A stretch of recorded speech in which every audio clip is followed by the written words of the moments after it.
ฮัลโหลเช้าวันอาทิตย์เนื่องจากป้าป๋าซื้อสระลอยน้ำน้อยมาให้เพิ่นเนาะเพิ่นก็พากันลิ้นเบิดมื้อลิ้นทุกตอนแรงเลยลำพอดีมื้อนี้เป็นมื้อวันอาทิตย์พากันมาลิ้นแต่เช้าแล้วเพิ่นก็เป็นคนคิดเองได้เอาสไลเดอร์มาใส่อ่างลอยน้ำแล้วเบิ่งท่าลงน้ำของนาง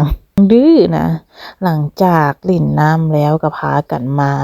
นับเงินเพราะว่ามื้ออื่นจะเป็นวันเกิดของน้องสาวเพิ่นแล้วบิเลิฟก็สิมานับเงินตัวเองเนาะว่ามีเท่าใดเพิ่นสิให้งบเท่าใดในการซื้อของขวัญให้น้องมื้อนี้สุดท้ายก็ได้งบมาอยู่ที่35,000 กีบใช้เวลานับเงินเกือบครึ่งชั่วโมงกว่าจะได้ออกบ้านนับแล้วก็เอาเข้าแล้วก็เอาออกโลบีเขากำลังสิพากันไปฉาย ไปซื้อของขวัญให้เว้ยของขวัญวันหยัง วันเกิดน้องบีเลิฟ ลูกคู่ฮานบอกว่าฮานมันอยู่ไส ห้ามบาร์บี้เบานี้ที่ไปซื้อ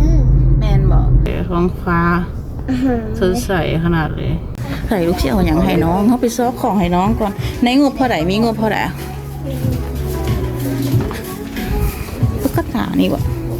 อาอันนี้ให้เลยแล้วก็เอาอันนี้ให้เลย เอาอันเดียวพองบมีแต่อันเดียวจ้าอุ้ยอันนี้คักเว้ยแต่ว่าบ่มีบางคูณ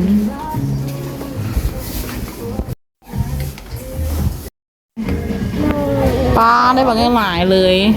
ก่ายงบแล้วมันบอกก่ายงบลูกแล้วมันบอกตัวใดชี้ให้ดีแล้วลูกที่เอาเงินใส่มาจ่าย นี่ดิ เงินนี้ลูกว่าลูกเอามาให้น้อง ลูกก็สิซื้อของขวัญวันเกิดให้น้องเราได้ของขวัญแล้วเย่ที่พากันไปห่อของขวัญกันโอเคบอ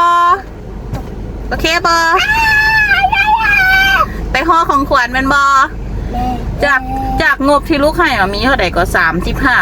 35,000เกินไป3 เท่าเลย3-4 เท่าแต่ว่าเป็นอย่างเนาะเดี๋ยวเขาที่ไปห่อของขวัญให้เบอร์ดี้ไปกันเลยแล้วเราก็มายังบ่ได้ห่อของขวัญซ้ำแกะลิ้นก่อนอดใจบ่ไหวหลังจากนั้นเราก็มาซื้อเป็ดเพื่อจะเฮ็ดเลือดแป้งมื้อแลงมีเลือดแป้งปิ้งเป็ดต้มเป็ดอ้อยว้าวละน้ำลายไหลอยากกินอีกปิ้งเป็ดก็ใกล้สิสุกแล้วเนื่องจากความขี้ค้านดังไฟเนาะก็ยัดใส่เตานี้เลยมีเตานี้ละสบายเฮ็ดหยังก็ง่ายแต่อยากให้ระวังเด้อเพราะว่าบางเตามันก็ใส่บ่คักนี่เลือดแป้งก็แล้วเรามาต้มเป็ดแกงเป็ดนะแซ่บแห้งสมกับยากเลยลำพอดีเฮามีเลือดเหลือเนาะเลือดเหลือน้อยหนึ่งว่าสิเอามาต้มเฮ็ดเป็นตอนเลือดเอาน้ำแกงเป็ดนั่นแหละใส่แล้วก็ต้มเลือดตัวนี้อีกถ้วยหนึ่งต่างหากแบ่งออกแซ่บใดตัวนี้น่ะแซ่บสุดเลยเค็มๆนัวๆดีหลังจากอิ่มท้องแล้วเขาก็มากินเหล้าขาวจากเป็ก2 เป็กแก้ขาวเนาะข้าวเดี๋ยวเบิดไปเป็นแก้วเลยโอ้ my god